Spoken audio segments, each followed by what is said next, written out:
Good evening. So I've been waiting for a while to be able to get around to doing this presentation again because I shared it at the Parks event. But seeing as Scott Manley has done this, is it possible to cool a data center in space? I think it's about time. So this presentation is called Space Miners by Swallow. So after a while in the game, I'm bored. I've been feeling a bit bored with Bitcoin recently. So I thought I've been dipping into more space related items. And so that was some of the things that I've been learning about in the last couple of years. So after 7 years in the game, I've heard it all. This is a long process, and it won't happen tomorrow. Shit, it had. I don't really know what that was all about. I think it might have been to do with the price. The 58k meme has become a reality. Oops, not anymore. It's actually already gone up over 100,000k and almost hit like 60,000 recently. So, mate, this was done back in 2024. So, yeah, 2 years has passed. We've hit an all time high and come almost all the way back to 58k again. So my new interest is back in the space. So how can I talk space in a Bitcoin event? And I mean, I brought this up mainly because most Bitcoin events, it's all Bitcoin this or math or Sailor this or MicroStrategy that, or planting vegetables this. So I went with a totally different topic that nobody really talks about. And I did it based on a conversation that I did in an Amber space once, the Amber app space. Someone asked a question, I answered it. So there's a couple of shots from me back in 2017. And this is just before I went and bought Bitcoin, right? So I went to the Kennedy Center in Florida.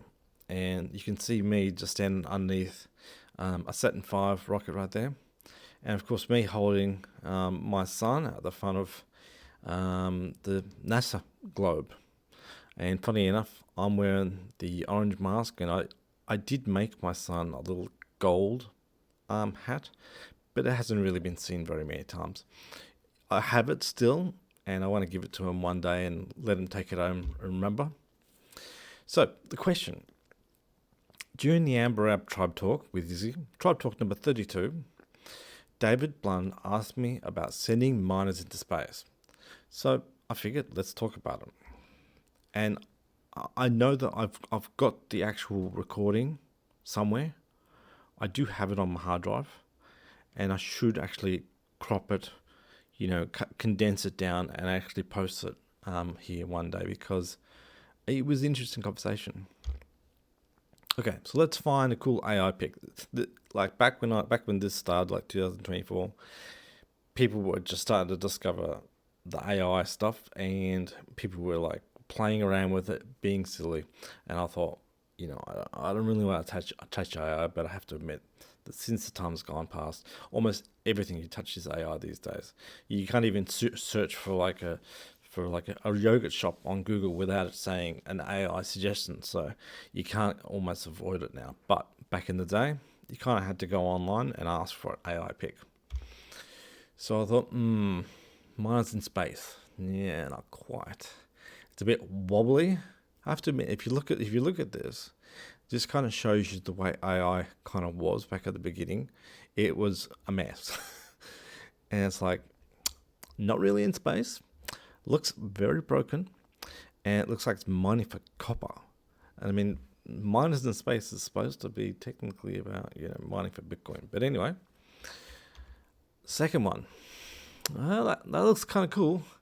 But what is going on? Is just shooting like a gun out into space, and he's just walking along the ground. So what is going on here? So yeah, miners in space. That was the question. Okay, that's not the right miners in space. That's not the right miners in space either. Definitely not. Those ones were other types of miners. So let's just move on from those ones. Okay, so AI pick number 3. Okay, so this one looks a bit better, right? I can work with this, right? It's got some solar panels, it's got a bee on the front, and it kind of looks like it's like floating in space. So this was the right sort of target. It was a Bitcoin miner in space, right? With solar panels trying to gain some energy. I looked a bit closer. What is it with these things? And always, why is it always that they assume that because something's on a satellite that they've got to duct tape it all up? You know what I mean? And like if the bolts are not in the right place, or just because it's in space doesn't need to look pretty. I don't know. This it's just the things you notice when you pull this sort of stuff up. So, problem number 1. It costs a lot to launch a kilogram into space. So you can kind of see from this thing, back in the 60s and 70s, you got the Saturn V and the Soyuz. It costs like $6,500 per kilo to be able to get that up in space. The space shuttle was very expensive to get in space.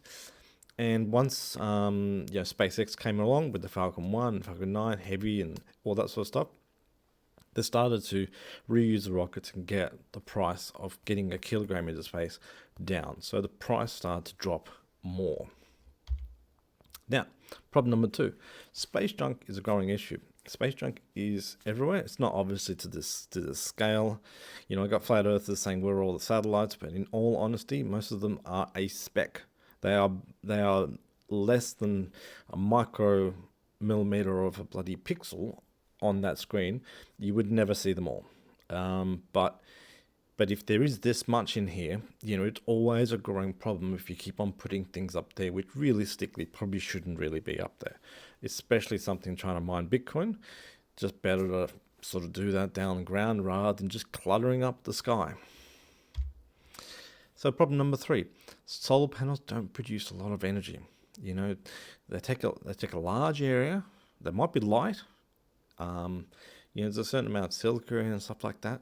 But overall, they don't catch a lot of energy, per minute, per hour, all that sort of stuff to be able to keep things functioning. Not especially when miners are very, very energy hungry. Right? Power and hash. ASIC miners consume a lot of energy to run. And so like in this particular case here, it says here, to determine your miner's hash rate, for an air-cooled Antminer S19, the hash rate is 141 terahash per second. Power consumption is 3,000 watts, right? And for the hydro-cooled model, the hash rate is even more terahash per second, so 255, and the consumption is 53,000 watts. So that's a lot of watts in comparison to the amount that the solar panels are producing, which is 300 watts or 350 watts, right? So you would need 10 panels to be able to power just one Antminer up in space. 10 panels. So I went ahead and drew this up, just in a shitty format, of course, but nonetheless, I've shown this is how many panels you would need to be able to generate 3,000 watts on both sides, right? And you would need a battery. You would need the inverter to go and get the voltage and the wattage, and if it's DC, you go into AC, all that sort of stuff. You need the conversion, all that sort of stuff. And as you can see by the top, I've got a basic dish. You need the dish. The dish is what transmits the information from the satellite all the way down to the ground, which would need to be synchronized so that you can actually connect to the node to be able to make it produce some Bitcoin hash, right? So this was like 2 S19s, 2 times 3,000 watts, 141 terahash, and this thing is over 4.3 meters wide and 10 meters long. It's huge. It's way bigger than some of those, the SpaceX satellites. Just way bigger, and this is just to run two miners. So the other problem is orbital mechanics. So achieving the best velocity to maintain the altitude in orbit, right? So with orbital mechanics, what you need to basically do is you need enough delta V to be able to get out of the atmosphere, and you need to turn it in a direction which would you'd be able to start to build an orbit and be able to increase the ellipse around the actual Earth to some sort of velocity which can keep you in a stable orbit at a stable height, to be able to continue to stay up there. Because if you go straight up, you're going to fall straight back down again. But if you turn up and turn a little bit to the left or turn a little bit to the right, and then you start to achieve what would be the optimum velocity, then you can continue to fall forever and you can stay in place and basically park in that location. So, LEO, low Earth orbit.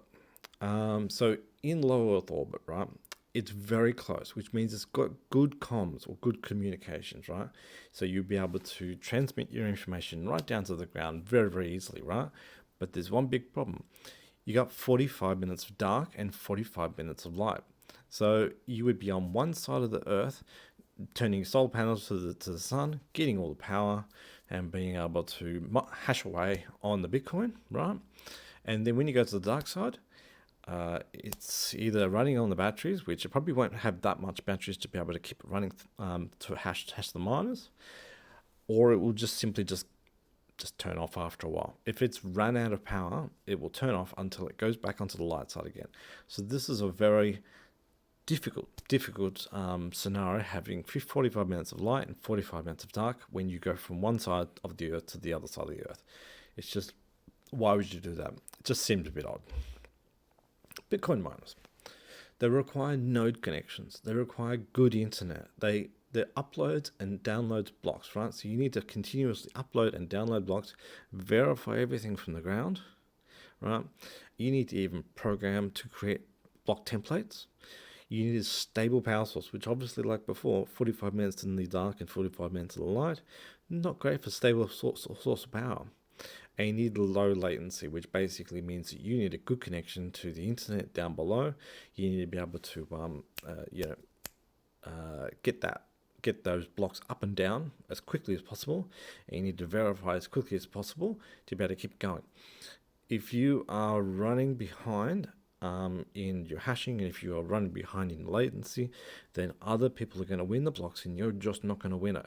So you've got a big, slow machine flying around space, stuffing around, not producing a lot of blocks and not winning a lot of Bitcoin. Cooling fans, right? Miners use cooling fans to keep cool.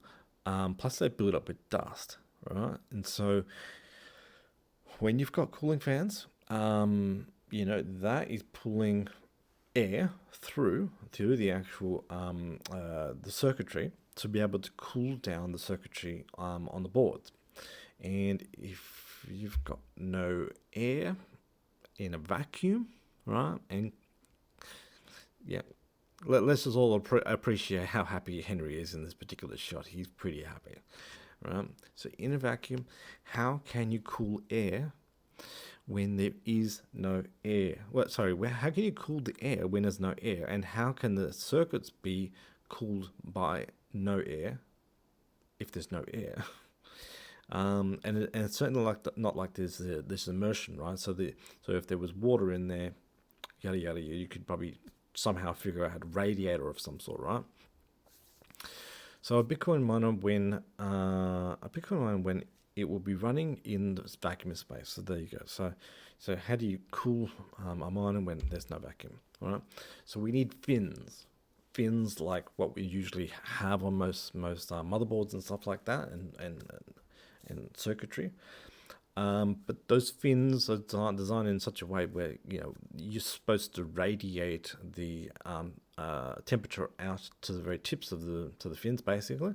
So as it radiates all the way out, it gets rid of it. Naturally, when it's in air, it can use the air around it to cool down. So grid fins are the best way to expel heat. The vacuum of the space does not conduct heat well because there's no air around there to be able to do that conduction, right? Radiation loss is slow. Just like a thermostat, when they've got a vacuum in between the two cells, the lack of matter in that vacuum is not transferring the heat very quickly. It's kind of like putting your hand into hot water or putting your hand in cold water. You feel instantly, but if you put your hand outside in cold air or outside in hot air, it doesn't heat you up or cool you down as fast as what putting it in boiling hot water is. So immersion. Immersion in a liquid is your best bet, but liquid adds lots and lots of weight, right? And you need to spend X amount of thousands of dollars to be able to put those kilograms of weight up into the space, right? And like, I don't quite know what the weight of this particular fluid is, but if it's anything like water, where it's 1 kilo per 1 liter, that's like, what was it, like $4,000 or $3,000 or something like that for that 1 liter of water. And this immersion liquid might even be a little bit more than water, to be honest. It's probably even heavier. So, you putting up immersion liquids up into one of these things is not cost effective for being able to stick on a rocket. It's going to weigh it down. It's going to cost lots of money. So you've really got to have a good payoff to be able to go and get these miners in space. So I actually did one for this one too. I didn't realize that. So I've done the 53,000 for liquid cool, 2 ASICs, 26 panels, inverter, comms, battery cooling, right? So we've got even more solar panels, even more, and we got an immersion system, right? And so we've got 4.3 meters wide again by 16.5 meters long. So it's even bigger and bigger and bigger and bigger. So it just gets bigger, heavier, everything just, all the numbers just keep climbing. So temperature is wild. Temperature can vary from 100 degrees to negative 200 degrees centigrade. But you got to remember that it's all about the exposure to the light, because while it might be cold in space, you got to remember that it takes a long time for the fins on a solar panel on the circuitry board to actually cool down and radiate their temperature. So you can see there's varying temperatures of all these sorts of things. So like it talks about low Earth orbit, geocentric orbit, trans-atmosphere vehicle, which I'm guessing is like down, like, I'm not too sure if that goes in and out of the atmosphere or something like that, which would be illogical. With a lunar surface, obviously we're not going to be putting anything on the lunar surface for this sort of stuff, because the moon has a problem where it has 14 days of light and then 14 days of dark. 14 days of dark, you just pretty much, your mind is going to die. And Martian surface, we're not going to go out there and put anything on Mars, because that's too far away, not worth it. So here's a problem. Coronal mass ejection. Just like a giant EMP wave to knock out the electrons via the solar wind. So everyone was obviously worried about coronal mass ejections causing blackouts of the normal grid, the grid that we run on. If you have that sort of stuff out in space, those satellites are more at threat of having damage or having, shorting out because of these coronal mass ejections. And this is where, like an ejection happens from the sun. It travels about 2 to 3 days to where the planet is, right? And it can cause some issues with electronics. So do we go to the moon? This flight path is rather phallic, I must admit. I was trying to make a couple of people laugh up on stage, but yes, it looks a bit like a D&B. So the moon has a bit of it's like a 2-hour moon orbit, right? And so on the dark side of the moon, you need to be in the dark side for about an hour. And on the light side, you need to be in the light for about an hour. And this has nothing to do with the 14 days in and 14 days out. This is when you're actually flying around the moon, just trying to keep orbit, right? Now, there's also a 2-second plus delay in comms, right? And so this basically means that you transmit information from the Earth out to the moon, and then back again.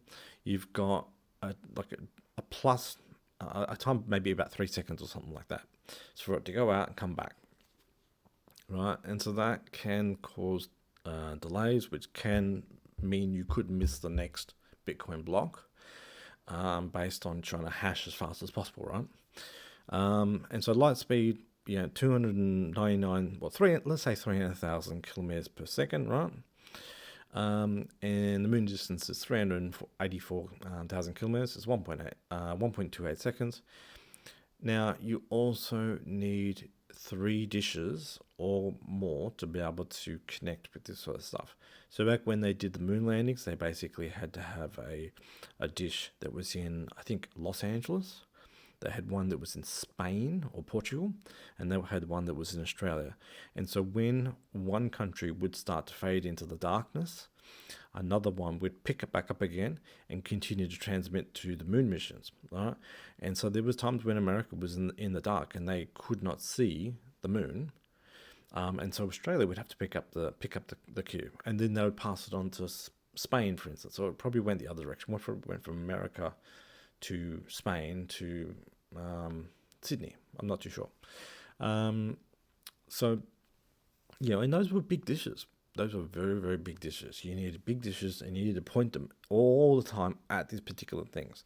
So you're expecting someone who's got a big dish, who's probably got a government contract to go out there and look at some sort of, quasar, millions of light years away, and they're told, oh, no, we need you to turn towards these Bitcoin miners on the moon and get their blocks. They're going to say, yeah, okay. So, as I said before, 3-dish communication. You will have to convince 3 companies on each side of the earth to relay communications to the probe all day long. And I know what they will say. They'll say, have fun playing with your Bitcoin. And that's the simple truth. It's not that important to them. They've got more important things to do than to go out there and help us solve Bitcoin blocks, especially from a miner that might be even on the dark side of the moon turned off because it's lost power. So it goes, yeah. So, next topic. Do we go to the Lagrange points? Now, the Lagrange points is a whole bunch of sort of happy mediums where gravity is semi-stable, but it's more like, it's not really a very stable place, but it is a place where the gravity is kind of like can be somewhat predicted and somewhat consistent, and they float around with the Earth or with any other planet that obviously is required. So the 5 locations that we have, we've got one that's L1, which is between the Earth and the Sun. We've got L2, which is behind the Earth. We've got L3, which is on the other side of the Sun, which is completely useless because it's too far away. We have to shoot through the Sun to be able to go and get it. And, how would we even get it over that side? I don't know. It just sounds too damn difficult. We'd have to fly it all the way around our solar system and get it to somehow slow down on the other side of the planet, or the other side of our orbit. How do you get it to slow down there? I have no idea, because there's nothing else apart from that Lagrange point, and I don't think that Lagrange point is going to be strong enough to stop a rocket that's flying all the way over there. L4 and L5 is sort of interesting, but sort of far away still, right? So they're in a leading edge, or they're in a trailing edge, which basically means they can continue to stay lit by the sun, but they're also quite a distance away, which can cause some latency problems. So this is what I did. I actually produced to scale, and so I seriously wanted to go and check whether or not those animation drawings were correct, and so this is where I located the Lagrange points. And as you can see by L1 and L2, they're actually quite close. And so L4 and L5 are a lot further away. And of course, L3 is really far away. And as you can see by the scale, you can see the tiny, tiny little speck in the middle. That's the sun. And L2 and L1, it almost looks like it's on top of Earth anyway. So not much distance at all, right? And let's just talk about what the time is, right, for light to be able to travel between all these locations. So L3, the one on the opposite side of the sun, 16 minutes. If you had a miner at 16 minutes, it would just always be behind the blockchain. It would never get there. It would never be up to date. We got L1, which has it's where the Discoverer satellites are, where take photos of the weather. They are 1.5 million kilometers away, and the light takes about 5 seconds to get there, and sort of 10 seconds to get back. L2 is behind us, right? Another 1.5 million kilometers. We got the James Webb Telescope out there taking infrared photos of the galaxy, and that's another 5 seconds as well. So it's a 10-second return light, right? L4 and L5, 30 million kilometers, right? And the light would take 1.4 minutes, right? So that would basically mean that you'd be waiting 3 minutes to hear back from them. So that's just not good enough to be able to solve blocks. That same thing I was just saying just then. So this one here, Lagrange to scale, you can see all the Lagrange points here and how L2 and L1 is very, very close. L4, L5, really far away. It's just not worth it. 3 minute delay. It's just not worth it. Okay, so would we ever shoot one to the sun? Because if we go to the sun, we can go and get some really, really strong solar, which could power it up even harder, right? We can get more energy for the solar panels by being closer to the sun. Well, some of these satellites, there's been satellites that have been released decades ago, and they're still not close enough to the sun, because getting to the sun is very, very challenging, because strangely enough, you would think you could just fly at it, but no, that's not the case, because we are flying in a sideways direction when we leave Earth. So we need to knock all of that speed that the Earth is going at to be able to fall down to the sun. And so some of these people, they shoot a satellite out and needs to go past Venus to slow down, and then it goes past Venus again to slow down again, and then it needs to go past Mercury a few times to slow down, and over again. It just keeps doing it to slow down, and these orbits can take months to years. So, that's a lot of mucking around to go and get this sort of stuff. Now, there's another thing too, like if we had it near Mercury, the closest distance that would be 90 million kilometers, and that's a 5-minute delay. And the furthest that Mercury is at is 214 million kilometers away, which is about 12 minutes away. So if we got something to orbit Mercury, you could go between 5 and 12 minutes delay just to get the message out to that particular satellite. So it's just not good enough.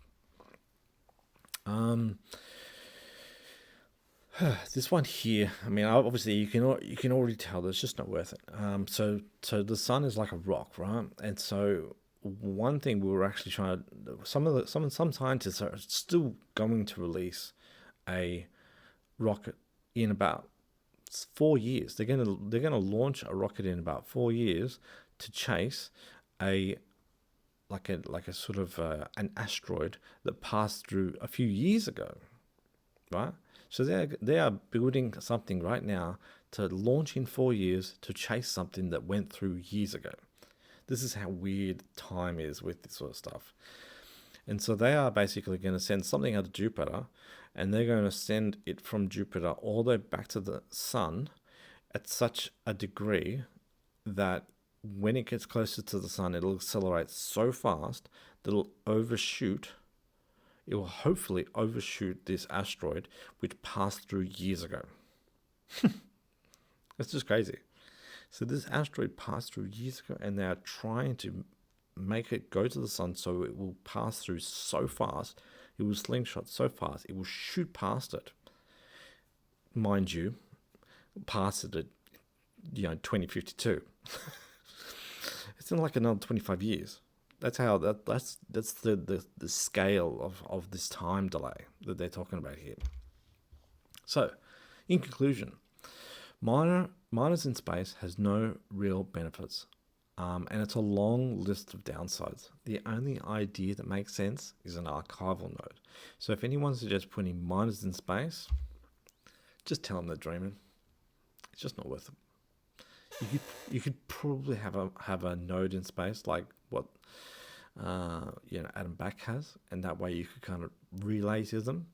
But putting a miner in space is just not worth it. Just not worth it. There's just too much heat.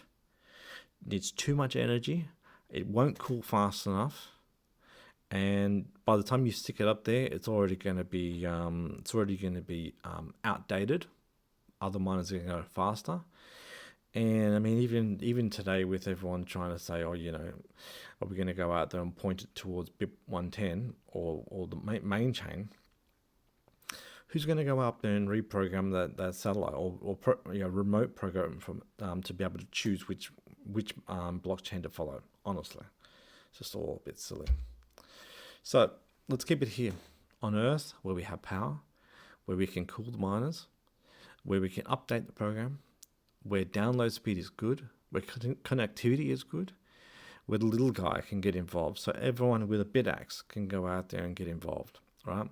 And where we choose the protocol. So keep it on Earth. And that's my speech. So there you go. All done. All right, thanks for listening. I'm going to stick the link of Scott Manley's thing in there to be able to back up some of the things that I did. And it's funny because I did this in 2024, and Scott Manley's thing was a few months ago. So he kind of says all the things I generally sort of said. So that was my Miners in Space speech. All right, thanks for listening.